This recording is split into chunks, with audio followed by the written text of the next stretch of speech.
Libro del profeta Oseas, capítulo 4, versículo 6, dice la palabra del Señor, te va a salir en pantalla. Libro del profeta Oseas, capítulo 4, versículo 6.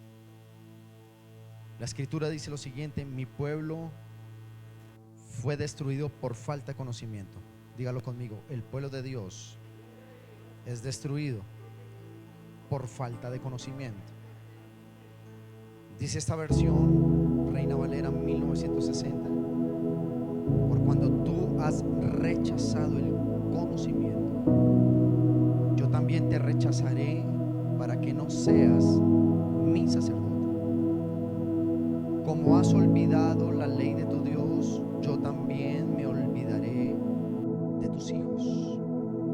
Esta misma versión dice Oseas capítulo 4 verso 6, pero la voy a leer ahora en traducción lenguaje actual. Dice lo siguiente: mi pueblo no ha querido reconocerme como su Dios, por eso está muriendo.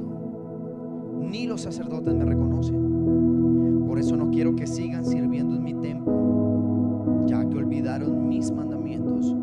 Yo también me olvidaré de sus hijos. Amén y amén. Predicaba en el primer servicio que tú y yo adoramos al Dios de los tiempos. Digan conmigo: el Dios de todos los tiempos. Escuchaba algo muy razonable, en la cual se decía: la iglesia no puede perder la intención de conocer al Dios de los misterios. Me explico. La iglesia muchas veces caemos en costumbre, caemos en que ya Dios tiene que hacer algo, moverse, lo va a hacer porque es su promesa. Pero muchas veces nuestra relación con Dios cae en costumbres, en donde ya no nos parece espectacular el mover del Espíritu de Dios. Por eso la palabra de Dios menciona que adoramos a un Dios de misterios, es decir, tú siempre tienes que estar a la expectativa de descubrir el poder de Dios en tu vida, siempre. Cuando nosotros perdemos la intención de adorar a un Dios de misterios, un milagro ya no te va a parecer novedoso, porque ya conocía que Dios hace milagros. Una sanidad, un milagro creativo puede venir y no nos puede sorprender porque olvidamos al Dios de los misterios. Pero Dios siempre tiene que ser ese gran misterio en nosotros. ¿Cuántos dicen amén? Solo los grandes misterios son los que se descubren. Tú tienes que descubrir aún más de la presencia eterna de tu Dios. ¿Cuántos dicen amén? Y quiero referirme a esto: es que Dios, nosotros adoramos un Dios de los tiempos, es decir, uno de los mayores misterios de la deidad de Dios es la eternidad desde ahora hacia atrás y la eternidad desde ahora hacia adelante. Y quiero colocarte un ejercicio mental en donde todo científico, matemático, persona estudiosa de las ciencias, si bien lo podemos decir, de los astros, llegan a un límite cuando le decimos o le planteamos una pregunta tan sencilla como: estamos en el punto A o en el punto cero, devuélvete a la eternidad, devuélvete millones, billones, trillones de años tal vez hacia atrás, y trata de encontrar un techo o una pared donde diga: a partir de ahora comienza la vida, a partir de aquí comienza Dios, a partir de aquí comienza. Pero como la palabra de Dios dice que es eterno, entonces vas hacia atrás de tu punto cero, de tu tiempo actual, vas hacia atrás y tratas de encontrar esa pared, no la encuentras. Y aún peor cuando te dicen: ahora ve de tu punto cero hacia la eternidad, hacia adelante, miles y millones, billones, trillones, septillones de años hacia adelante, a ver si encuentras un techo. Tú dices: pero ¿qué puede colocar límites? Y si encuentras un límite, ¿qué hay después de ese límite? Ahí es donde la mente humana comienza a decir: esto tiene que haber algo mayor que la ciencia, algo mayor que lo matemático, que la astrología o la física. Tiene que haber algo mucho más allá de eso. ¿Cuántos dicen amén? Pero este misterio es porque nosotros adoramos un Dios de los tiempos. El Dios de los tiempos es el mismo que actuó ayer. La palabra lo dice: es el mismo de ayer, es el mismo de hoy y será el mismo de siempre. Es un Dios que su poder no se ha acabado. Porque hizo milagros ayer no quiere decir que hoy ya no pueda hacer milagros, y porque haga milagros hoy no quiere decir que mañana no pueda hacer milagros. Es el Dios de los tiempos. Digan conmigo: la iglesia es el Dios de los tiempos. Oh, aleluya. Y entonces cuando leemos Oseas, dice: mi pueblo fue destruido por falta de ¿qué? De conocer el misterio de la palabra, por cuanto ha rechazado el conocimiento. Cuando nosotros no entendemos el tiempo de Dios, de lo que estamos atravesando en nuestras naciones, de lo que estamos atravesando en los últimos tiempos, cuando no tenemos aquella lógica, lo voy a decir desde el buen punto de vista, una lógica espiritual conforme a la palabra de Dios, de lo que está pasando, Dios no puede desatar algo grande para nuestras vidas. Diga conmigo, tengo que ser entendidos en los tiempos. Dígalo de nuevo, tengo que ser entendido en los tiempos. Quiero que me acompañes al libro de Hechos, capítulo 6, versículos 1 al 7, dice la palabra del Señor. Libro de los Hechos, capítulo 6, versículo 1 al 7. Yo sé que usted me va a ayudar a leerlo en el nombre del Padre, del Hijo y del Espíritu Santo. En aquellos días, digan conmigo, en aquellos días. Paremos ahí, aquellos días. Está hablando el Señor de tiempo. La palabra aquellos días en este caso tiene un contexto de tiempo, lugar y espacio. Dios necesita un tiempo, necesita un lugar y necesita un espacio para manifestar su gloria. Dios no puede manifestar su gloria en la tierra si no está dentro de un tiempo divino, si no está dentro de un lugar divino y si no está dentro de un espacio divino. Alguien que diga amén. Pero dice la palabra que en aquellos días, tiempo, lugar, espacio, y estamos hablando de la iglesia primitiva, como creciera el número de los discípulos, hubo murmuración de los griegos contra los hebreos. Parece que esto de la murmuración ha sido un problema constante en los tiempos, de que las viudas, ya le voy a explicar, de aquellos eran desatendidas en la distribución diaria. Entonces los 12 convocaron a la multitud de los discípulos y dijeron: no es justo que nosotros dejemos la palabra de Dios para servir a las mesas. Entonces ellos plantearon una solución. Diga conmigo, la unción del Espíritu me da el poder de plantear soluciones. Versículo 3 dice: busquen pues entre nosotros, entre la congregación, hermanos, 7 varones, primero de buen testimonio, número 2 llenos del Espíritu Santo, número 3 llenos de sabiduría y número 4 a quienes les podamos encargar este trabajo. ¿Estamos aquí? Versículo 4. Y nosotros los apóstoles dijeron en ese entonces: persistiremos en 2 cosas, en la oración y en el ministerio de la palabra. Es decir, ellos están diciendo: nosotros tenemos que dedicarnos es a orar, y número 2 a enseñar la palabra. Ese era el ministerio de los apóstoles. Y agradó esta propuesta a toda la multitud, y eligieron entre ellos a Esteban, un joven, varón lleno de fe del Espíritu Santo, y con él nombraron a otros jóvenes, llamados uno Felipe, otro Prócoro, Nicanor, Timón, Parmenas, y un prosélito llamado Nicolás, que era de Antioquía, es decir, no era judío, a los cuales presentaron ante los apóstoles, a quien orando les impusieron las manos, y crecía la palabra. Diga conmigo, crecía la palabra, y el número de personas, es decir, el número de los discípulos, los que recibían la palabra se convertían en discípulos, se multiplicaban, como dice la palabra, un poquitico, grandemente en Jerusalén, y también en muchos de los sacerdotes que obedecían a la fe. Ya conmigo, entendidos en los tiempos. La iglesia primitiva creció gracias, número 1, a un avivamiento del Espíritu Santo recibido en tiempos de Pentecostés, y número 2, a que el mismo Espíritu Santo les dio revelación de cómo direccionar y llevar la iglesia al crecimiento, a la multiplicación y a la influencia en la antigua Jerusalén. Alguien que diga amén. Quiero explicarte lo que te acabo de decir, porque te hablé de los griegos, de los prosélitos de Antioquía, hablamos de Jerusalén. Entonces, bueno, ¿y qué con todas esas ciudades viejeras por allá? Bueno, déjame explicarte algo. La iglesia primitiva se llama primitiva. La palabra primitivo viene de primero, es decir, la primera iglesia, la que vino del avivamiento del Pentecostés. Esa iglesia comenzó a crecer.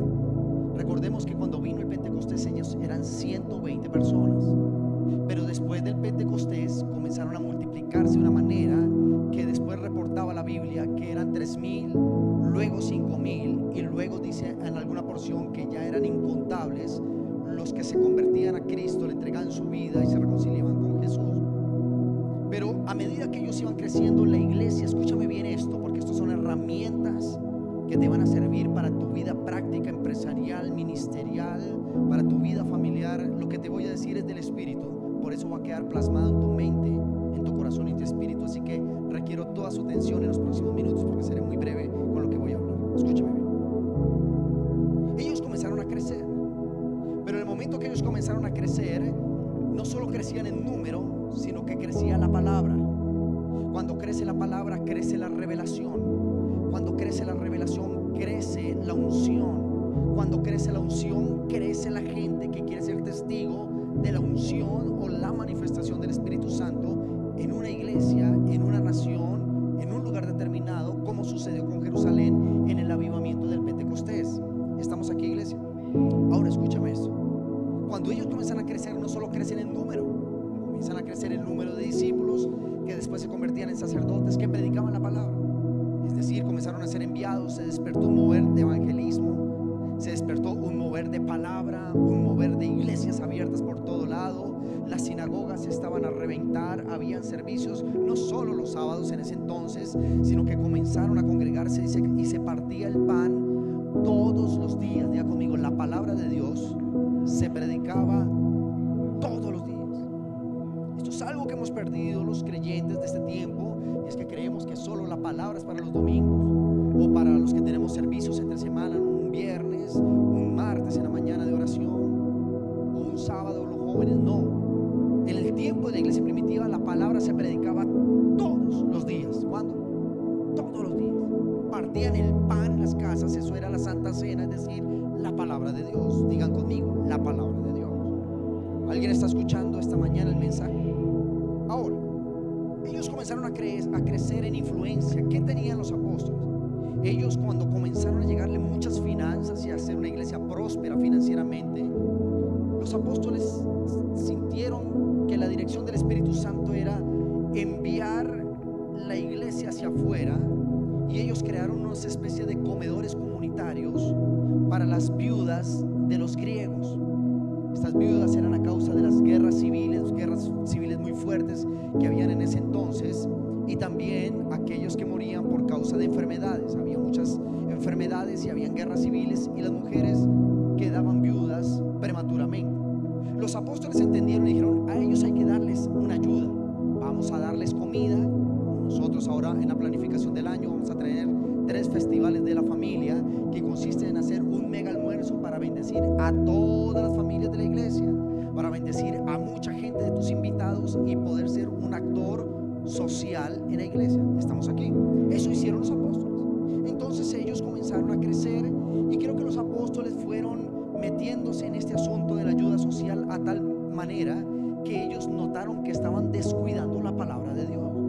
Y ellos reúnen a toda la iglesia y dicen: no es justo que nosotros ahora estemos sirviendo a las mesas cuando nuestra misión y nuestra función es predicar la palabra y persistir en la oración. Entonces convocaron dentro de la iglesia, hicieron una convocatoria y miraron hacia los jóvenes de la iglesia primitiva. Miraron hacia los jóvenes de 20, 22 años, 23 años, como podía tener Esteban, y miraron hacia los jóvenes y dijeron: ustedes que son tan buen mozos, tan bonitos, dijimos aquí en Colombia, tan bellos, tan fortachones, son visibles en la iglesia, ustedes son los que van a servir a las mesas. Pero había una característica, diga conmigo, características de los que le sirven a Dios. ¿Cuánto le servimos a Dios esta mañana? 1, 2, 3, 4. Los demás como que no le sirven al Señor. Vamos a ver cuánto le sirven al Señor. Entonces esta palabra es para ti. Hay una característica cuando ellos reúnen y sacan a estos jóvenes. Dicen: número 1, estos jóvenes tenían que ser entendidos en el tiempo. Estos jóvenes deberían saber lo que pasaba en la iglesia. Estos jóvenes debían entender lo que estaba pasando a nivel social, que había hambre afuera del templo, que había hambre en la ciudad, y que ellos eran un actor especial para poder ser un brazo social, espiritual en la oración y en la palabra en esta sociedad. Diga conmigo: entendidos en los tiempos. Dígalo de nuevo: entendidos en los tiempos. Número 2, estos jóvenes tenían como característica hacer una buena lectura del estado actual de las circunstancias. Es decir, la palabra lo dice: entendidos en los tiempos. Eso los hace llegar más lejos y pensar bien cómo llegar al otro lado de la misión. Lo primero que era, entendidos en los tiempos. Número dos, tenían la unción del Espíritu para hacer una lectura correcta de lo que estaba sucediendo. Aquí hay algo que me parece poderosamente, me llama poderosamente la atención. Dice que estos jóvenes deberían estar llenos del Espíritu Santo para servir una mesa, pastor. Hay gente que le mandamos a lavar el baño como su pastor lo hace usualmente. Así que si necesitas que te lave algún día el baño, lo voy a hacer mucho mejor que otras personas. Queda echando chispitas. Porque mientras estoy lavando un baño, ya sea el de mi casa, el baño de la iglesia, donde nadie me está viendo, en el secreto con Dios, entonces allí tratamos de hacerlo. ¿Por qué estamos lavando ese baño? Para cuando la gente venga. Estamos en el año de la cosecha y la expansión, para que la multiplicación venga. Fue esa iglesia, pero ese baño estaba terrible, parecía el infierno. Entonces qué bueno es cuando tú llegas a un baño y lo ves limpio, porque entendemos que la multiplicación está ligada con excelencia y que la excelencia está ligada con el crecimiento. ¿Estás entendiendo eso? Nuestros servidores le dan ese gran abrazo, le aconsejan, no lo miran con cara de japonés con conjuntivitis, sino con cara de ungido. Te saludan, te abrazan, te hacen sentir como en casa, porque eso hace que la gente venga a la iglesia y nos multipliquemos. Pero pastor, yo pensé que solo era echar fuera demonios. No. Dios actúa a través de medios y tenemos que ser entendidos que Dios utiliza medios naturales o materiales para mover su poder. Porque si no fuera así, usted no debería existir, ni yo tampoco. Ya conmigo, Dios me necesita como yo lo necesito a Él. ¿Oh, lo entiendes esto? Diga conmigo, Dios sin mí sigue siendo Dios, pero yo sin Dios. Pero aún así en su misericordia Él me necesita. Alguien que diga amén. Característica número 3 de los jóvenes que fueron convocados: no se lamentan por lo que está pasando, sino que hacen una buena lectura de la coyuntura actual para determinar por medio de la sabiduría del Espíritu en ellos cómo generar soluciones, cómo generar cambios y acciones que transformen y trastornen el estado actual que se está viviendo. ¿Qué estaban haciendo los griegos contra los judíos? Estaban murmurando. ¿Saben qué? Acá me puedo confesar con algo. Nosotros cuando hacemos nuestra fiesta en la familia, hemos ido con mercados a la gente, hemos ido con ayudas, útiles escolares, hemos pagado arriendos a las personas que dicen: pastor, me van a sacar por el arriendo, ya vamos. No me va a coger de inmobiliaria porque usted ya está bendecido. Será otra gente que no está tan bendecida como usted. Pero nosotros hemos hecho, y aún así después murmuraban de nosotros: el pastor me pagó solo un mes de arriendo. Mucho desgraciado mío. Porque por bueno o por malo te van a criticar. Pero escuche esto: nada de esto puede detener el avance de tu propósito en la tierra. Las viudas comenzaron a murmurar contra los hebreos o contra los apóstoles, que todavía les daban un buen plato de comida, estaban velando por su seguridad alimentaria, y aún así murmuraban.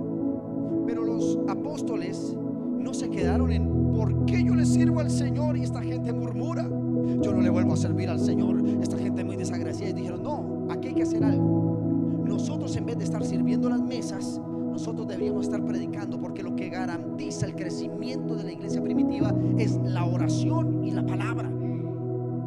Eso pensaron ellos. Cuando tú estás lleno del Espíritu Santo, escúcheme esto, iglesia, cuando estamos llenos del Espíritu Santo, no vamos a ver el problema como problema, sino el problema como un aliado. Ellos vieron la murmuración como la capacidad de multiplicarse aún más. Y entonces convocaron 7 varones, y ellos tenían llenura del Espíritu Santo, número 1. Número 2, ¿cuál era? Llenos del Espíritu Santo. Número 2, llenos de sabiduría. Número 3, capaces de encargarles el trabajo y que lo hicieran bien, y de persistir en el trabajo. Buen testimonio, diga conmigo, buen testimonio. En aquellos días, como crecía el número de los discípulos, hubo murmuración entre los griegos a los hebreos. De las viudas de aquellos que eran desatendidas en la distribución diaria, eran muchas personas y los apóstoles no daban abasto. Entonces los 12 convocaron a la multitud y dijeron: no es justo que nosotros dejemos la palabra de Dios por servir a las mesas. No era que escúcheme bien esto, iglesia, no era que los apóstoles se sintieran menos por servir una mesa. Yo no voy a dejar de ser pastor, ungido y profeta por lavar el baño a usted cuando venga a congregarse. No lo voy a dejar de ser. Al contrario, eso me da más unción, porque en el secreto Dios nos está mirando. Lo que pasa es que a veces, si no entendemos el momento exacto que estamos atravesando, hay cosas que nos pueden distraer del verdadero objetivo o propósito para el cual Dios te llamó a servir en la tierra. Entonces, el problema de ellos no era servir las mesas, es que ellos tenían la sabiduría del Espíritu para entender: nosotros no podemos distraernos sirviendo a las mesas. Ponemos el billete, ponemos la infraestructura, pero que otros hagan ese trabajo por nosotros, porque nosotros tenemos que persistir es en la oración y la palabra. Cuando un proyecto de Dios en manos de los hombres fracasa, cuando nos dejamos distraer de lo que Dios nos mandó hacer. Voy a volverlo a decir: el proyecto de Dios fracasa en manos del hombre cuando dejamos de hacer lo que Dios nos mandó hacer. Entonces Dios te va a hacer un empresario, pero la empresa te distrae y ya no tienes tiempo para Dios. Dios dice: sorry, no puede suceder, porque te di esta empresa para que me glorificaras y para que sus finanzas trajeran bienestar a familias, trajeran finanzas a la iglesia. No lo estás haciendo. Entonces eso hay un quebrantamiento, hay un rompimiento. ¿Alguien está escuchando la palabra? Ellos seleccionaron a ellos y dicen: no es justo, diga conmigo, no es justo que dejemos de hacer las cosas que Dios nos mandó a hacer y distraernos por otras. Los apóstoles lo entendieron. En aquellos días, como crecieron la murmuración, ellos dijeron: no es justo que nosotros sirvamos a las mesas cuando hay gente capaz que lo puede hacer. Número 2, escucha esto. Dice el versículo 3: busquen pues, hermanos, entre vosotros 7 varones de buen testimonio. Pégale un codazo santo al que está, lo dígale: de buen testimonio. ¿Cómo está faltando el buen testimonio en nuestras iglesias por este tiempo? Mucha unción, mucha palabra, mucha elocuencia, poco buen testimonio. Ay, ay, ay. Llenos del Espíritu Santo y de sabiduría, a quienes encarguemos este trabajo. Estas son las características que Dios está buscando entre nosotros los hermanos para encomendarles algo grande del cielo. Alguien que diga amén. Busquen pues entre nosotros hermanos. ¿Dónde estaban buscando la solución? ¿Afuera? ¿Estaban buscando en la academia? ¿Lo estaban buscando en los medios de comunicación? ¿En el ejecutivo, en el legislativo? ¿Lo estaban buscando en el entretenimiento? No, la solución de Dios estaba dentro de la iglesia. Y lo que te quiero decir con esto es que el 2025 va a ser un año en donde Dios va a buscar dentro de la iglesia los próximos grandes líderes que van a traer una solución a esta generación y van a hacer algo grande por esta nación, por este continente y por esta nación. Vamos a hacerlo más fuerte al Señor. Aleluya. Dígale al que está a su lado: es entre nosotros que Dios va a levantar verdaderos liderazgos capaces de traer solución en un tiempo. Número 3, versículo 3, que dice: buscad pues hermanos entre vosotros 7 hermanos. Estaba ahí. ¿Quiénes son los que sirven a la iglesia? Los que somos de la iglesia. Los hermanos de la iglesia son los que tienen algo del Espíritu para brindarle a esta iglesia y así permitir el crecimiento y la multiplicación del ministerio. A veces anhelamos la unción que hay en Estados Unidos, la unción que hay en el pastor de los de 3,000 o 4,000 o 5,000 o 10,000 o 15,000 ovejas. No, hermanos, está entre nosotros. Así comenzó la iglesia primitiva. 120, pero entendieron el tiempo. Dijeron: dentro de los 120 podemos sacar la más calidad de la unción de las personas para que ahora seamos miles y millones. Y así Dios honró la fe de ellos. ¿Estamos entendiendo esto? Este es un problema que tenemos los latinoamericanos o los hispanoamericanos, donde todos creemos que lo de afuera es bueno. Entonces la gente, con todo respeto, déjeme decirle esto: el sueño americano, hoy los están deportando del sueño americano. Hoy los están sacando de la nación donde decían: ese es mi sueño americano. ¿Y por qué no buscar un sueño colombiano, un sueño latinoamericano, para hacer de nuestras naciones verdaderas potencias productivas en todas las áreas posibles? Porque cuando tienes al Espíritu Santo, la nación menos probable puede convertirse en la nación más probable. Ese es el Dios al que yo le predico. ¿Cuántos dicen amén? Busquen pues hermanos entre nosotros 7 varones de buen testimonio. Primera característica, diga conmigo, primera característica: lleno del Espíritu Santo. Número 2, de sabiduría. Una Una persona sabia no reniega de lo que hace actualmente. Pero ¿por qué me tocó esto? Yo debería estar ahí en vez del pastor, del flaco ese. Yo debería estar, porque yo sí predico bueno. Yo sí sé. Oye, mis hermanos, la gente no te va a creer porque hables bonito aquí. La gente va a ser inspirada cuando vea tu testimonio, cuando vea reflejado a Cristo en ti. Cuando la gente diga: no sé quién eres, no sé qué tienes, pero quiero servir al Dios al que tú le sirves, porque he visto cómo tu Dios te ha prosperado, te ha bendecido y te ha sanado. Pero si yo no, a mí me pasa a menudo, y los que trabajan con nosotros lo saben, no le hablamos de repente, nosotros no llegamos a predicarle a la gente, llegamos a ofrecerle nuestros servicios como empresa, y esa gente termina diciéndole, y con toda humildad le digo, hay gente que se me acerca a empresario y me dice: don Mauricio, yo lo admiro mucho, y me comienzan ¿por qué? Más grande que yo, más poderoso, ya más años en el mercado, ¿qué tengo de especial? No tengo nada. Ellos dicen: es que usted me inspira mucha paz. Cuando yo le compro sus productos, a mí se me activan las ventas. Valga Jehová que y me dicen: hemos decidido trabajar como proveedor solo con usted. No le dije: es que en esta empresa hay una legión de demonios y sus empleados son hijos del diablo, se van para la quinta paila del infierno. Les atendemos con amabilidad, les atendemos con buenos precios. Si nos llaman a una asesoría, corremos hasta allá y decimos: dígame en qué le podemos servir. Mire, tengo esta inquietud, no se preocupe, todo tiene solución. Ay, gracias, don Mauricio. Nos casamos con su empresa para poder seguir trabajando. Digan conmigo: testimonio. Los 7 varones deberían tener ¿qué? Buen testimonio. ¿Sabes cuál era el buen testimonio? Que las viudas iban a hablar de los jóvenes también. Este muchacho inexperto, cómo me sirve la comida. Y ellos no iban a decir: hija del diablo, que maten la quinta paila del infierno. Le iban a decir: tranquila, su merced, ¿quiere más arrocito? Yo sí conozco una persona que sabe ir en contraposición de la adversidad de mi esposa. De pronto a veces a mí se me vuela un poquitico, me sale ese viejo hombre. Pero mi esposa, cuando hay una agresión, ella inmediatamente dice: no se preocupe, ¿quiere más? Sí, con mucho gusto. Y le sirve 3 veces más. Porque hemos aprendido que la circunstancia no determina tu destino ni tu propósito. Tu circunstancia es lo que te catapulta a algo mayor. Yo no sé cuántos están aquí.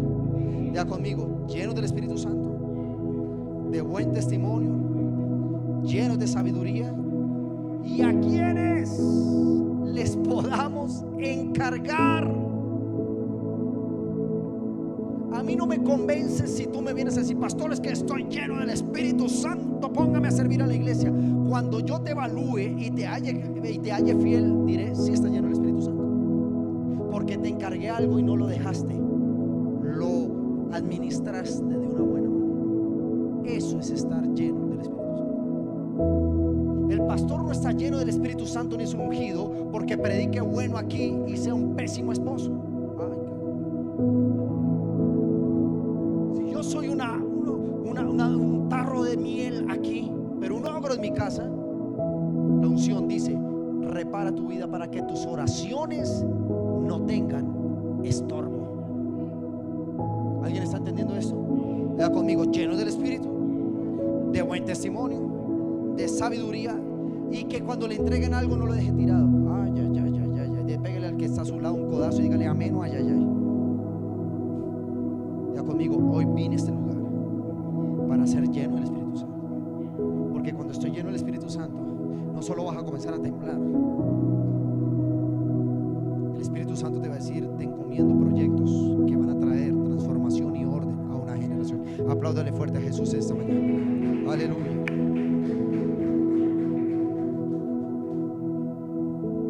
Ya conmigo, lleno del Espíritu Santo, es decir, que tengan al Espíritu de Dios para que puedan sostenerse y dar resultados, mantener la obra que se les encomendó, que tengan el gen multiplicador del Espíritu. Solo así darán fruto. Cuando estás lleno del Espíritu Santo, te hace una persona digna para que Dios confíe los asuntos del reino en tu vida. ¿Usted alguna vez ha pedido un crédito bancario? Levante la mano los que han pedido un crédito bancario. 1, 2, 3. Los demás pagan de contado. Dios mío, yo quiero la unción de ellos, Señor. Los demás le prestan al banco. No tienen una tarjetita de crédito por ahí. Bueno, yo tengo 2, pero la saco una sola cuota. Porque si la saco una sola cuota, cuando voy a pagar el extracto, no me cobran intereses. ¿Qué hice? Le trabajé 20, 25, 26, 27 días al banco sin intereses. Eso se llama sabiduría financiera. Estamos aquí. Ahora escucha esto.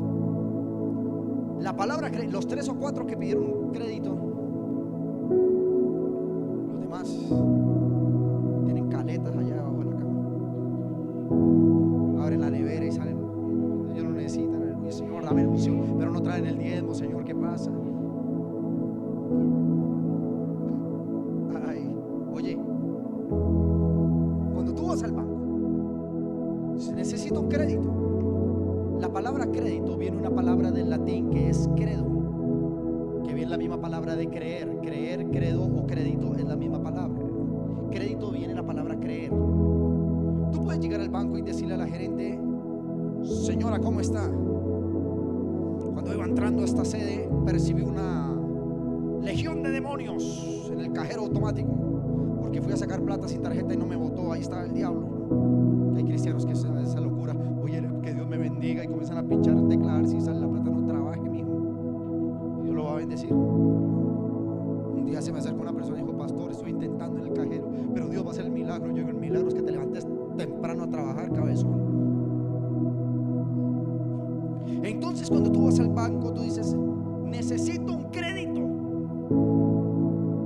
Tú le puedes poner la Biblia, le puedes poner el rollo de la Torá, los rollos del Corán, se lo puedes colocar si quieres. Pero el banco no va a decir: yo te creo porque tú crees en Dios. No, eso nunca lo va a decir el banco. El banco no te dice: yo te creo por tu apellido, o te creo porque tienes una cara muy bonita como su pastor. No. Señor, se les acabó la fe, ayúdanos. Pero si no creemos, entonces ¿qué hacemos? ¿Sabes cuándo a ti el banco te presta? Cuando el banco dice: creo en ti, que te voy a dar un dinero y que tú me lo vas a devolver con intereses en el tiempo establecido. Puede ser el peor diablo, puede ser un sacerdote de magia negra, pero si el tipo, el banco le cree, el banco dice: tomas tus 100 milloncitos y me lo devolves, ¿sí? ¿Qué colocas aquí para saber que me lo vas a devolver? Mire, tengo extractos bancarios, o tengo una empresa, tengo un buen contrato, tengo una casa que me fía, tengo la abuela. Usted sabía que la Biblia dice que no debemos fiar a nadie. Búsquenlo en Proverbios. No es bueno que pongas tus bienes al servicio de otro, porque caerás en ruina.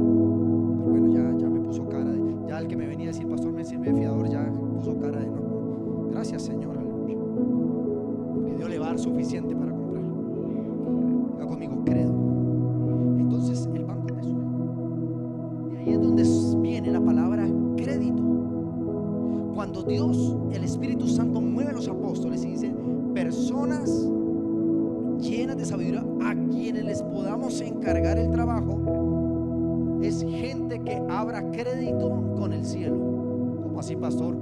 Que usted le pueda decir: Señor, dame bendición, dame la multiplicación de la iglesia, entrégame esferas de gobierno, entrégame esferas de poder, y yo voy a hacer todo lo que esté en mi alcance por medio del poder del Espíritu Santo para no perder la confianza en el cielo. Entonces el cielo dice: crédito en ti. Cuando Dios desata bendición sobre la iglesia, cuando el cielo comienza a creer en usted, porque le soltó ser ujier, pero usted lo dejó tirado. Entonces Dios dice: ¿cómo quiere ser apóstol? Porque le entregó una adoración y dejó tirar la guitarra. Entonces, ¿cómo el Señor te va a entregar un ministerio transcontinental de adoración? No lo vas a hacer, porque Dios está probando 7 varones llenos del Espíritu Santo, buen testimonio, llenura del Espíritu Santo, llenos de sabiduría, y a quienes cuando les encomendemos no anden tirando las cosas, dicen: me siento deprimido, yo me voy de la iglesia. No, porque cierras el crédito. Den un aplauso, amén, ayayay, agal. Ya conmigo: Señor, háblame, porque te escucho. Eso es lo que Dios va a hacer. Ya conmigo: entendidos en los tiempos. Por eso comenzamos leyendo lo siguiente: mi pueblo murió por falta de ¿qué? Cuando tú no entiendes el tiempo de Dios, Dios dice: no te puedo dar nada. Pero pastor, ahora estamos viviendo violencia y estamos viviendo crisis. Créeme que hay algo que dice la palabra, que dice: a los hijos de Dios todas las cosas, hasta el peor momento de la historia, ayuda a bien. Mauricio, ¿qué hicieron los apóstoles? Ponerse a llorar porque las viudas griegas y los griegos comenzaron a murmurar de ellos. Mira, la iglesia haga bien o haga mal, va a ser criticada. Eso aquí ya van más de 2000 años y sigue la misma tendencia. Va a pasar. Hay gente que así lo hagas perfecto te va a criticar.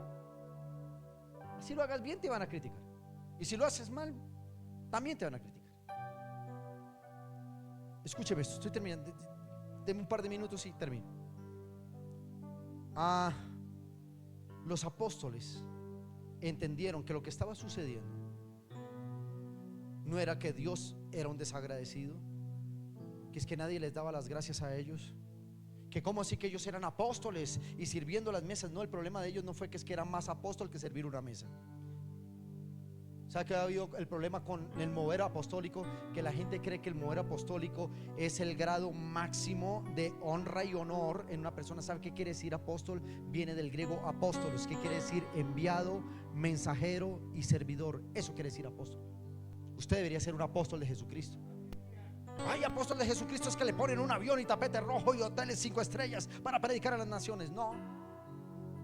El apóstol puede ser un apóstol de su casa, puede ser un apóstol jefe de un frente ministerial, porque es la encomendación divina que Dios te da para decir: te entrego esto y te estaré mirando cuánto lo cuidas y cuánto lo multiplicas.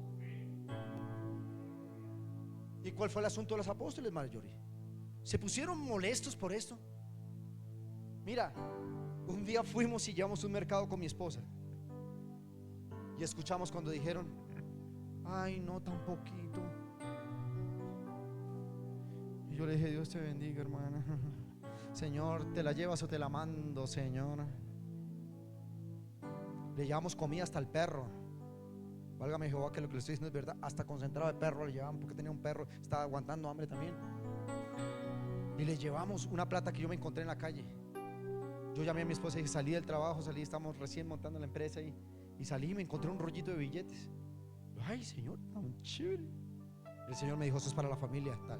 Cuando llego a casa, mi esposa me dice: la familia fulana de tal llamó que no tiene mercado, que están los niños sin comer y hasta el perro. Un pinche era antipatiquísimo, pero allá le llevamos concentrado. Ay, Señor, el perrito hermoso. Y nosotros: entonces, Padre, está profetizando en nombre de Baal, ¿será?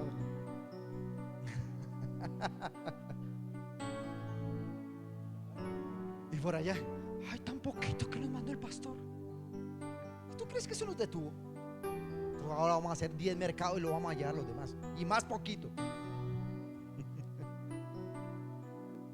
El problema de los apóstoles no era eso, que los griegos murmuraran de ellos por poquito, por mucho, porque el arroz tenía sal. Ellos lo que dijeron es: este crecimiento no lo puede detener nadie. Por eso tenemos que levantar liderazgo con calidad. Un gobierno no te detiene, la academia no te detiene, la economía de un país no te detiene. Tú tienes que seguir adelante porque tú estás lleno del poder. No, ¿por qué dejó de aplaudir? Usted está lleno del poder del Espíritu Santo. Vamos, alguien que diga: yo lo creo en el nombre de Jesús. Apláudale. Levanta tu mano derecha y di conmigo: soy yo aquellos que ganaremos crédito en el cielo. ¿Cuántos pueden decir amén? A ti no te puede detener la circunstancia. A ti no te puede detener el qué dirán. A ti no te puede detener. Ahora andan con el cuento que le van a poner impuestos a la iglesia. Póngale lo que se les dé la gana. El cielo tiene mucho para darnos. El cielo va a hacer que no nos detengamos, porque no determinamos un gobierno o de una economía. Determinamos de lo que Dios nos ha llamado y con base en eso caminamos. ¿Alguien está aquí? ¿Alguien está aquí?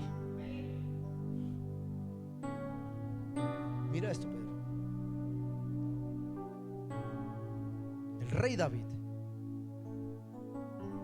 no fue rey al otro día que lo ungieron. No, señor. El rey David, cuando lo unge el profeta Samuel, déjeme decirle lo siguiente: tal vez comenzó lo mejor de su historia, pero también el peor proceso de su historia, porque él no salió del ungimiento al trono, sino del ungimiento al proceso. Mismo Jesús no fue rey de reyes, señor de señores y venció la muerte en el momento de su bautizo, que fue su hundimiento. Del bautismo al desierto, del desierto al ministerio, del ministerio a la cruz, de la cruz a la gloria eterna. Esta es la parte que nos queremos obviar nosotros los cristianos. No, Señor, a mí bendígame, no me pongas los procesos, no, a mí bendígame. Entonces Dios dice, si no estás procesado, más importante que la unción es el proceso. Ay, ay, ay. Porque ungidos, eso es del Espíritu Santo; procesados, eso es suyo. La unción no es suya, la unción es mía, es del Espíritu. El proceso sí es mío, porque yo sé que es atravesar desiertos y estar formado y decir, Señor, ahora sí crees en mí. Y Dios diga, puedo creer en ti, te encomiendo un ministerio, te encomiendo esto. Y el rey David, ¿sabes qué sucedió? El rey David era el que cuidaba las ovejas de su padre, Isaí.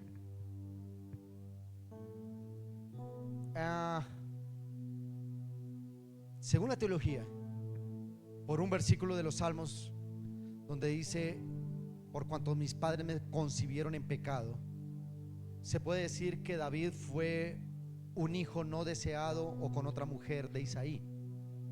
No nació de su hogar natural, sino que muy seguramente por la referencia a este salmo, David fue un desliz por ahí de Isaí y tuvo a David.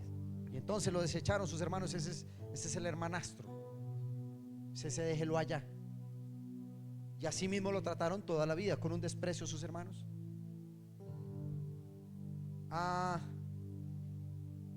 Pero ¿sabes qué hacía David mientras iba a ser rey? Cuidaba las ovejas de su padre.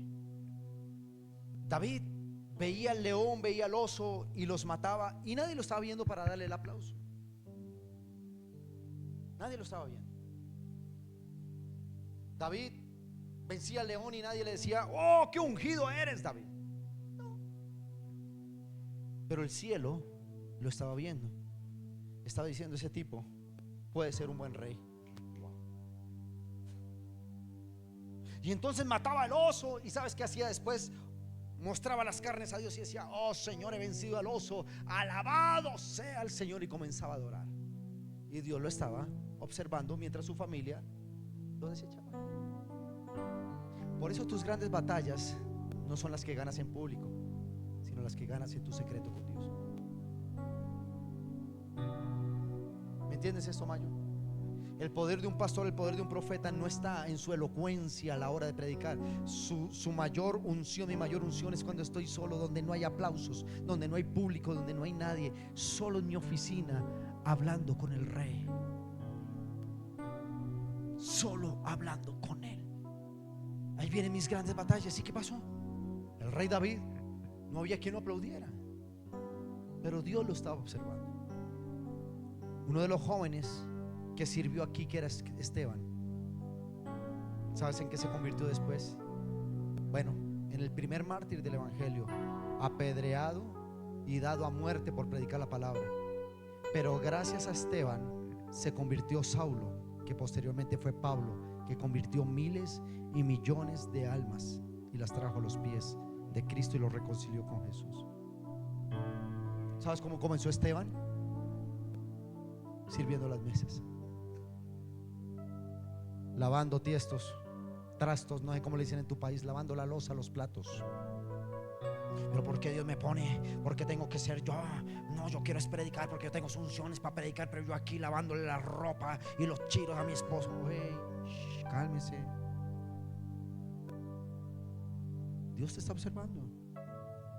Si tú eres entendido en los tiempos, hasta lo más insignificante a los ojos de los hombres se convierte en la catapulta que te va a llevar a un destino mayor de gloria y sobrenatural.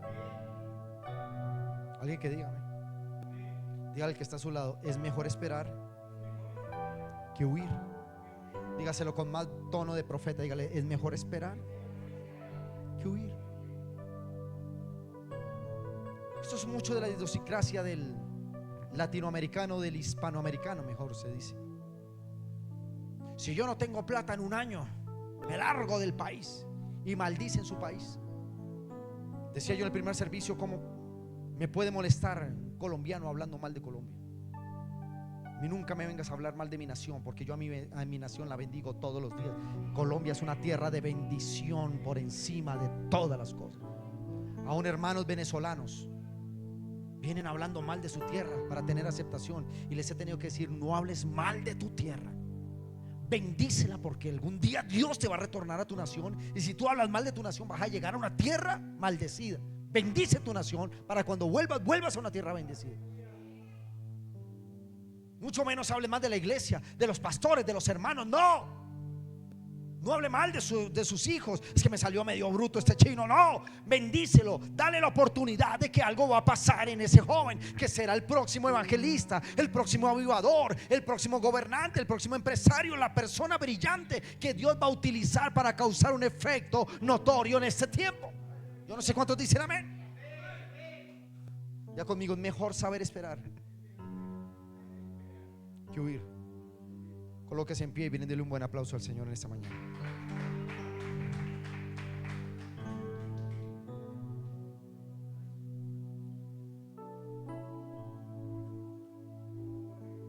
Diga conmigo: estoy preparándome para recibir algo mayor del Espíritu.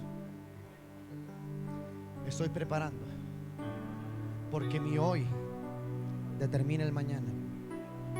Mi paciencia del hoy, mi saber esperar en Dios el hoy, va a conmocionar mi mañana en un destino de gloria sobrenatural.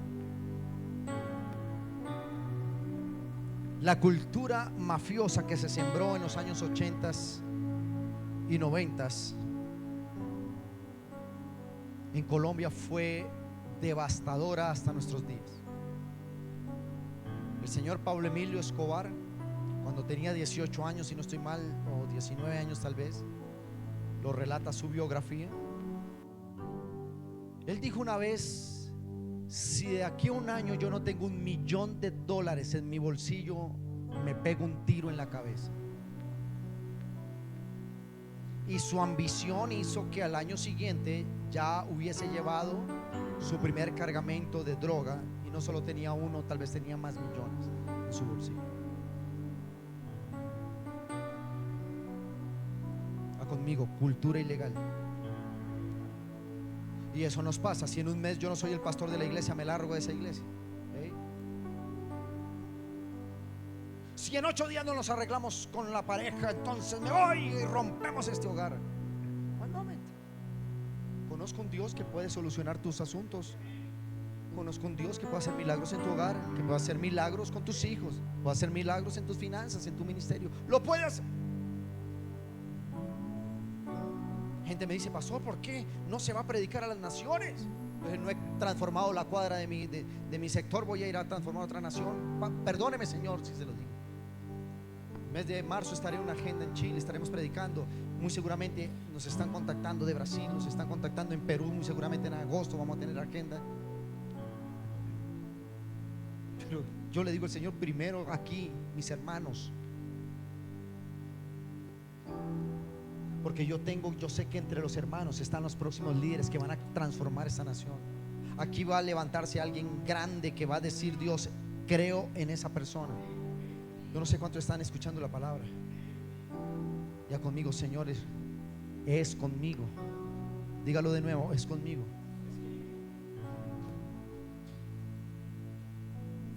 Lleno del Espíritu Santo. Cuando tú vienes a la iglesia, vienes a llenar del Espíritu Santo.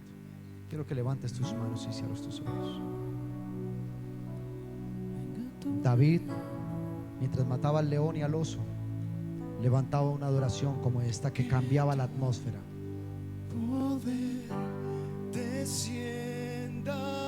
En tus mayores batallas no reniegues. En tus luchas, en tus confrontaciones no reniegues.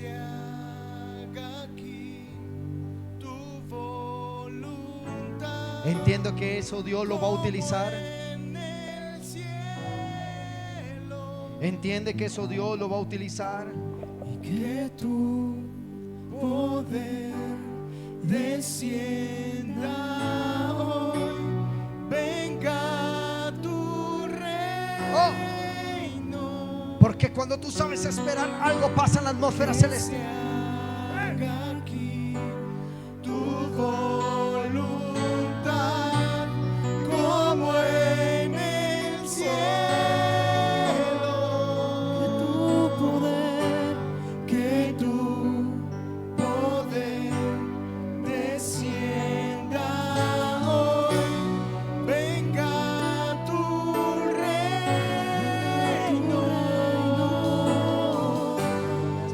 se haga aquí tu voluntad. Como en el cielo, En el cielo. aquí en la tierra tienes que provocar algo para que tenga un efecto en el cielo. Y que tu poder Comienza a levantar tus manos. descienda. Comienza a adorar. hoy. Permite que descienda algo poderoso del cielo. Tu reino,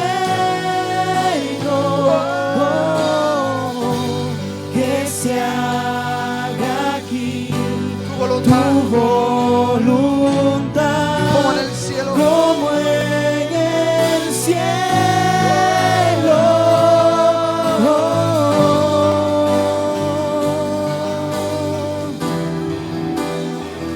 Hacemos tu voluntad. Escúchame eso. Esta mañana el Señor me acordó una palabra poderosa que tenga. Se lo prometo, la traigo dentro de 8 días. Y en esa palabra el Señor me regaló poder incluir algunos asuntos de la física. Escúchame esto. Tú en este momento no puedes ver lo que está pasando por la atmósfera o por este lugar. Por este lugar está pasando de pronto una señal de celular, de internet, de televisión. Por aquí puede estar pasando CNN, pero tú no lo ves, ¿verdad? Pero cuando tú necesitas hacer uso de lo que está en la atmósfera, las señales que están de internet, por ejemplo, físicamente eso se llama movimiento rectilíneo, es decir, un movimiento en gravitación lineal. Ya me puse muy físico, ¿verdad? Doctora Lorena. Un aplauso para nuestra senadora cristiana provida, Lorena Vives. Bienvenida, esta es tu casa como siempre. Ahora escúcheme, déjeme terminar con eso. Cuando nosotros activamos un comando de este aparatito, yo necesito llamar, entonces tú buscas un comando y eso se llama deformación parabólica. ¿Cómo así, pastor? Es que lo que está en línea recta, la señal la deforma y la atrae. Por eso es que puedo escuchar la voz de otra persona, puedo conectarme con el otro lado del mundo, porque lo que estaba en la atmósfera lo deformamos.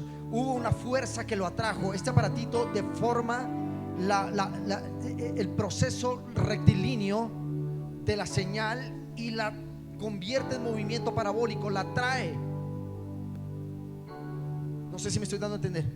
Eso mismo pasa con la bendición. Todo está en la atmósfera celeste, pero Dios está buscando una generación que forme movimiento parabólico, que lo que hay en el cielo lo atraiga en la tierra. Unción, revelación, milagros, poder, para que tú hagas uso de lo que Dios te ha dado y puedas transformar una generación.